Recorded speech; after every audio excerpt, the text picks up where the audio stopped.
know, when you see yourself up 3-0 and that lead goes away and you've lost 9 in a row, it's kind of easy to get into the mentality of, here we go again. But what was different about tonight, just in terms of the attitude on the bench, to the body language? What did you see from your perspective? Well, I thought the guys were great. Even when they made it 5-4 off a sick transition goal there, the bench was really good. And we talked before the period going out, just believing that you can do it. And we've had a lot of adversity this year in general, but it's certainly the last month here, and there's been a lot of games we deserved to win, and we just weren't getting the results. But you can tell the passion of the players and the response on goals, and certainly after the shootout win there as well.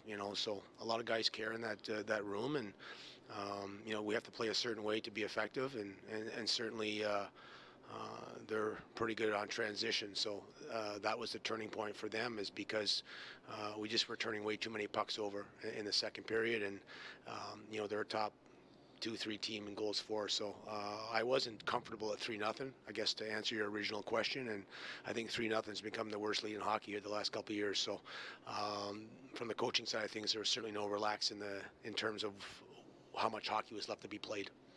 When you look at what was lacking the previous few weeks, we've talked about secondary scoring, seeing scoring from more than one line, having a top line that would be effective, and having a power play that would be efficient. And I think you check every single one of those boxes here tonight. Just how gratifying is it for you to finally have a night like tonight where offensively you see a game like tonight? Yeah, absolutely.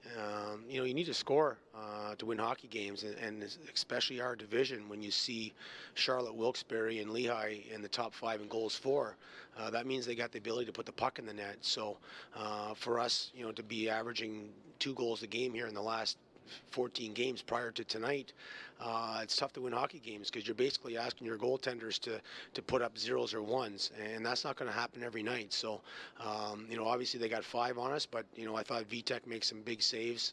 We gave up a lot of chances. We probably gave up the most chances all season here tonight, and we've been very, very good at that in terms of not only out-chancing teams, but minimizing the chances to under 15, which is the goal. And that certainly wasn't the case tonight. But that's the beauty of hockey. There's just every game's got its own identity, and tonight was one of those nights where it was almost like a shootout type of game, where you knew there's going to be 5 or 6 goals to need it to win the hockey game.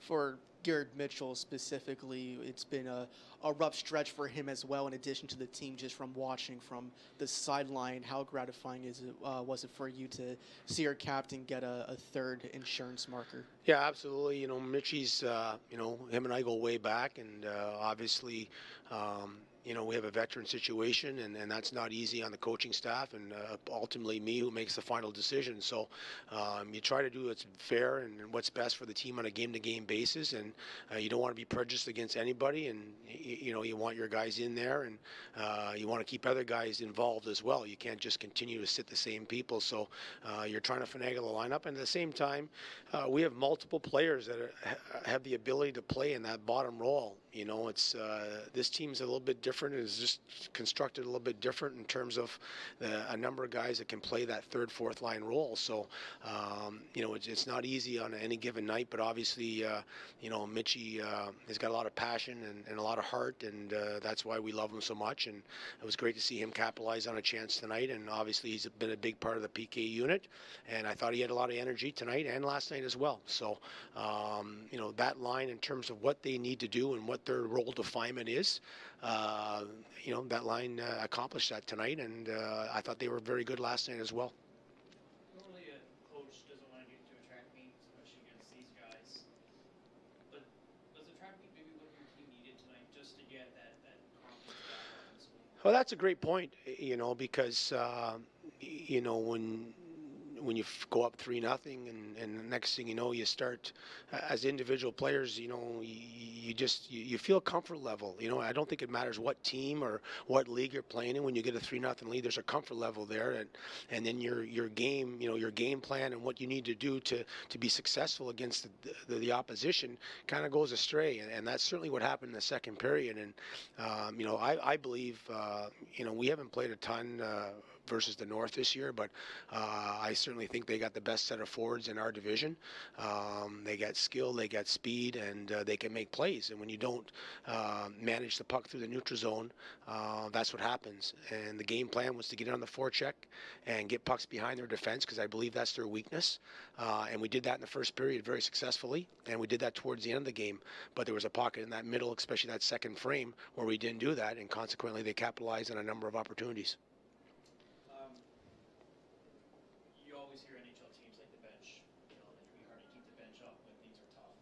It's even more so down here with the younger guys. How do you keep 20, 21-year-old kids, in a lot of cases, how do you keep them confident, on track, where you think they need to be? Yeah, well, our youth is certainly on the back end, and I believe we probably have the youngest defense in the league. We've got 3 rookies, and we got Williams as a second-year guy, and they face a lot of adversity on a night-to-night basis, because especially when you're not scoring.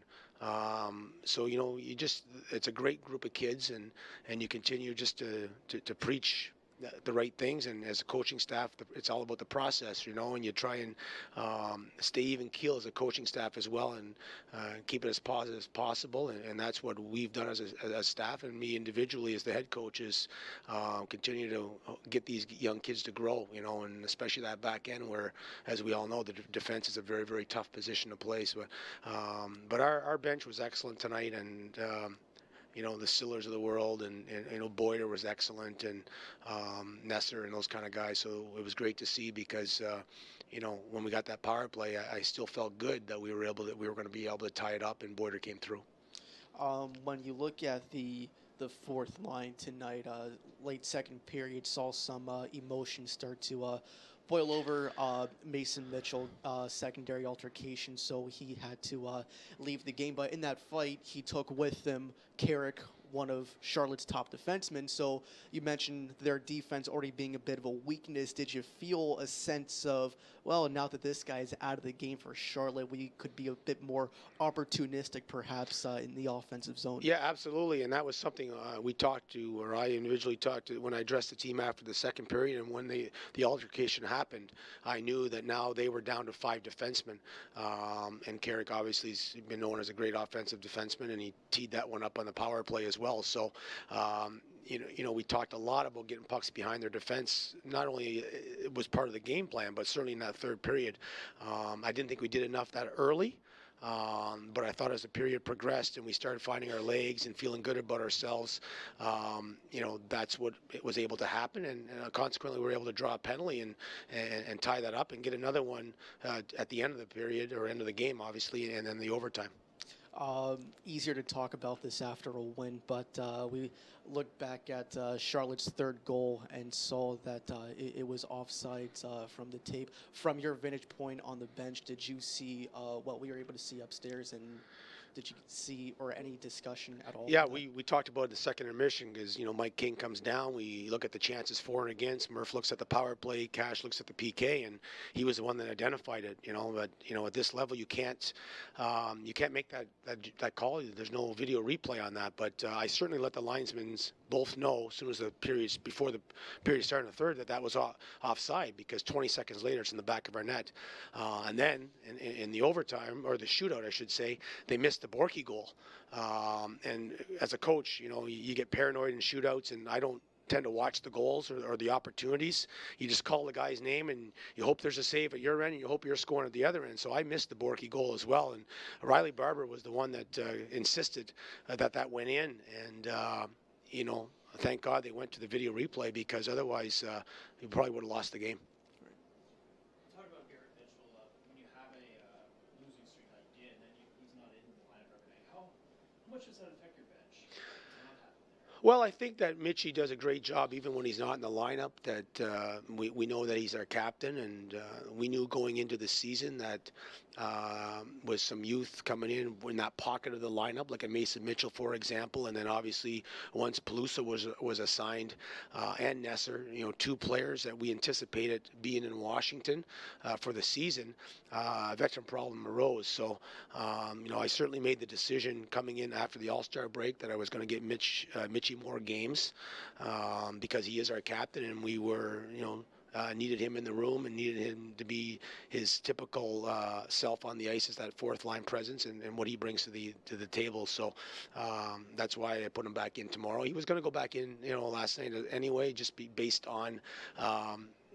I've been kind of going 2 in, 1 out with him and Peluso in that fourth line area. But I thought it was important to get our captain back in there this weekend. And, I thought he was good for both nights and got rewarded with a goal tonight. You looked at Mitchell, and like tonight, Lehigh had to sit Will O'Neill, with the top offensive defenseman around. How much of a disruption can the veteran? It's not ideal, and I know a lot of teams deal with it, and I thought as soon as Peluso got assigned here, I had a meeting with them, and we weren't going to do any kind of rotation. Ness is not coming out of the lineup, and obviously Chris Bork is not coming out of the lineup. So the remaining veterans are basically, in my opinion, the same pocket of the lineup, right, and are very interchangeable. And I think Syl from the center ice position is very difficult to take out. And Albert plays both left wing and center, so there is some flexibility there. So ultimately, it comes down to really Albie, Mitchie, and Peluso. So it's not easy on a given night, but you just try and make the decision on a game-to-game basis and try and keep everybody involved and everybody happy. But to answer your question, so far they've been very professional about it and been good in the room, and I'm sure they're not happy when their lineup's not or their name's not on the lineup. Okay, thank you very much. See you tomorrow.